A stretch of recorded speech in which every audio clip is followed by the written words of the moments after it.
విశ్రాంతి లేదు, విరామం లేదు.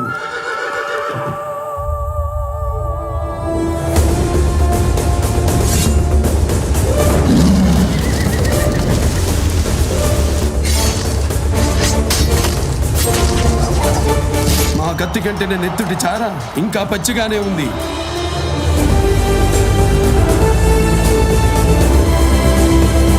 సమయం లేదు మిత్రమా, శరణమా రణమా. క్రిష్ దర్శకత్వంలో బాలకృష్ణ ప్రధాన పాత్రలో రూపొందిన గౌతమిపుత్ర శాతకర్ణి చిత్రం దేశవ్యాప్తంగా అనేక చారిత్రాత్మక ప్రాంతాల్లో చిత్రీకరణ జరుపుకుంది. కేవలం 79 రోజుల్లోనే చిత్రీకరణను పూర్తి చేసుకున్న ఈ సినిమా సంక్రాంతి కానుకగా ప్రేక్షకుల ముందుకు రానుంది.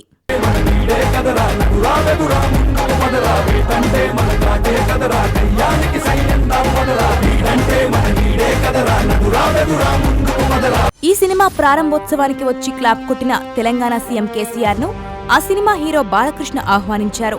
తెలంగాణ అసెంబ్లీలోని సీఎం ఛాంబర్కి వెళ్లి కేసీఆర్ ను కలిశారు. తన వంతు చిత్రం గౌతమిపుత్ర శాతకర్ణి చూడాలని కోరుతూ ప్రత్యేకంగా తయారు చేసిన ఆహ్వాన పత్రాన్ని అందించారు. అందుకు సీఎం సానుకూలంగా స్పందించారని బాలకృష్ణ తెలిపారు. శాతకర్ణి చూసేందుకు తానెంతో ఎదురుచూస్తున్నారని, ఎప్పుడు ఎక్కడికి రమ్మన్నా వచ్చి సినిమా చూస్తారని చెప్పారన్నారు.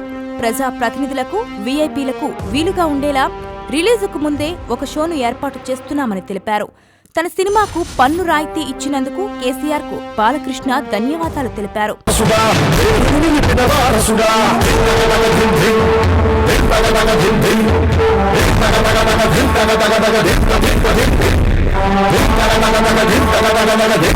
శాతకర్ణికి వినోదపు పన్నును రద్దు చేస్తున్నట్లు ప్రకటించిన కేసీఆర్, చారిత్రక వ్యక్తులపై తీసిన సినిమాలకు తమ ప్రభుత్వం సాయం అందిస్తూనే ఉంటుందని తెలిపారు. భవిష్యత్తులోనూ ఇటువంటి సినిమాలను ప్రోత్సహిస్తామని చెప్పారు. ఇటువంటి సినిమాలు మరిన్ని రావాలని ఆయన ఆకాంక్షించారు. గొప్ప నిర్ణయం వారు తీసుకున్నారు. గౌతమిపుత్ర శాతకర్ణి ఇది చిన్న విషయం కాదు. ఒక శకానికి నాంది పలికినటువంటి పురుషుడు గౌతమిపుత్ర శాతకర్ణి. అంతకుముందు మన తెలుగు జాతికి తెలిసిందంతా కూడా బిఫోర్ క్రైస్ట్, ఆఫ్టర్ క్రైస్ట్ అనే పద్ధతిలో ఉన్నాం.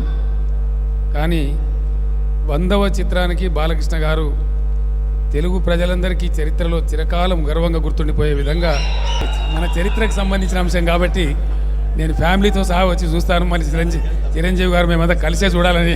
ఈ సింహాన్ని చూసి అనంత విశ్వం అసూయ చెందాలి.